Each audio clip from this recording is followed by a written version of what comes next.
आज मैं आपको एक डिफ़िकल्ट सिनेरियो के बारे में बताऊंगा, जहां पे एक मरीज़ हमारे पास इस शिकायत से आते हैं कि सर में बहुत पीड़ा है, चेतनता में कमी आ गई है।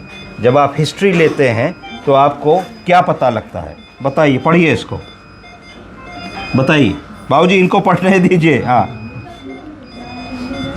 पढ़िए, यहाँ से पढ़िए, जोर से पढ़िए। लंग्स, सो नहीं, CA lungs, C A lung, cancer of the lung. हाँ, विद ब्रेन मेट्स। तो आपको यहीं आपके प्रश्न का आंसर मिल गया कि इस व्यक्ति को लंग कैंसर हुआ था और वो लंग कैंसर से सेकेंडरीज ब्रेन में चली गई। ब्रेन में सेकेंडरीज चले जाने की वजह से ब्रेन पे दबाव आया।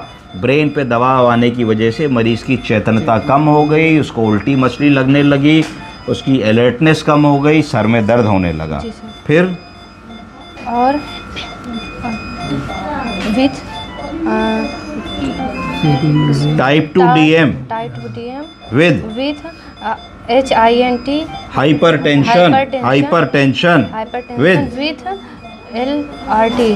LRTI, lower respiratory tract infection, with headache, with altered state. तो इसका मतलब हुआ कि बाबूजी जो लगभग 80 वर्षीय व्यक्ति हैं, जो कैंसर से स्ट्रगल कर रहे थे, घर वालों ने देखा कि ये इनकी चेतनता कम है, खा पी नहीं रहे, ड्राउजी हैं, पोटी सुसु नहीं बता पा रहे हैं, बिस्तर पे इनकॉन्टिनेंस हो रही है, वो अस्पताल लेके भागे।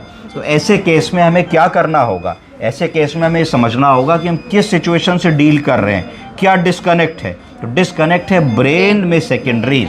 तो ब्रेन में सेकेंडरी के मरीज़ में हम पैलेटिव केयर में सिम्टोमेटिकली मरीज़ को कैसे आराम दे सकते हैं?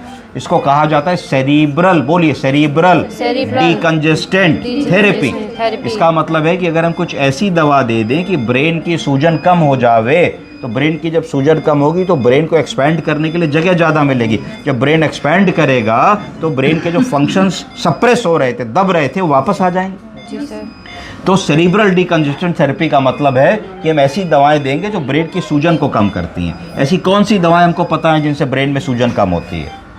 मैनिटॉल और न्यूरोटॉल। मैनिटॉल और न्यूरोटॉल किस फार्मूले पे काम करती हैं?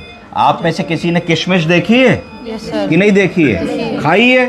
खाई है। अगर किशमिश को पानी में डाल दीजिए तो सुबह कैसी मिलती है? मोटी मोटी मिलती है। अगर किशमिश को नमक के कंसंट्रेटेड घोल में डाल दीजिए तो कैसी मिलेगी? पिचकी मिलेगी। तो इसका मतलब है कि इसको कहते हैं process of osmosis and diffusion. इसका मतलब है कि fluid moves from lower concentration to higher concentration. ठीक है। तो अगर किशमिश को हमने डाला तो किशमिश का कंसंट्रेशन हाई है तो फ्लूइड मूव करके वहाँ चला गया, किशमिश मोटी हो गई। तो ब्रेन के सेल्स के कंसंट्रेशन से हमको ब्लड वेसल का कंसंट्रेशन ज़्यादा कर लेना है। तो जब हम न्यूरोटॉल और मैनिटॉल देंगे तो उसमें ग्लिसरीन होती है। क्या होती है? ग्लिसरीन। तो वो यही करेगी, तो ब्रेन के सेल्स का पानी खींच के बाहर ले आएगी। तो उसको सेरिब्रल डीकंजेस्टेंट थेरेपी कहते हैं। दूसरी चीज़ क्या करनी है? दूसरी चीज़ हमको स्टेरॉइड्स का इस्तेमाल करना है। स्टेरॉइड की जो एंटी इन्फ्लेमेटरी प्रॉपर्टी होती है उसका लाभ लेना है। तो ब्रेन में कौन सा स्टेरॉइड सबसे अच्छा काम करेगा? दो स्टेरॉइड बहुत अच्छा काम करेंगे। पहला स्टेरॉइड है डेक्सामेथासोन। कौन सा? डेक्सामेथासोन। दूसरा स्टेरॉइड है मिथाइल प्रेडनिजोलोन। तो ये दो स्टेरॉइड हैं जो कम मात्रा में अगर हम देंगे तो शट से हमारा काम करेंगे। तीसरी चीज़ क्या ध्यान देने वाली है? तीसरी चीज़ ये ध्यान देने वाली है कि जब हमको ब्रेन में सेकेंडरी या कैंसर आ गया, ब्रेन में दर्द रहने लगा, ब्रेन में गांठ आ गई, तो हमको झटका आ सकता है। क्या आ सकता है? झटका। तो हमको तुरंत उस मरीज को झटके वाली दवा दे देनी है। क्या दे देनी है? झटके वाली दवाओं को AED कहते हैं। क्या कहते हैं?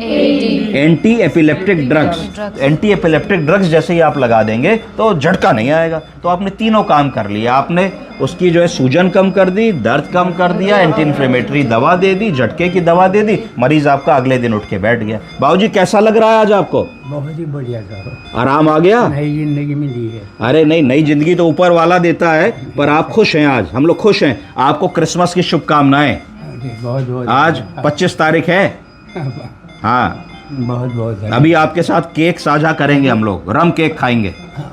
अवश्य सर, अवश्य। अवश्य खाएंगे ना। मेरी क्रिसमस बोल दो सब लोग। Merry Christmas. नमस्ते।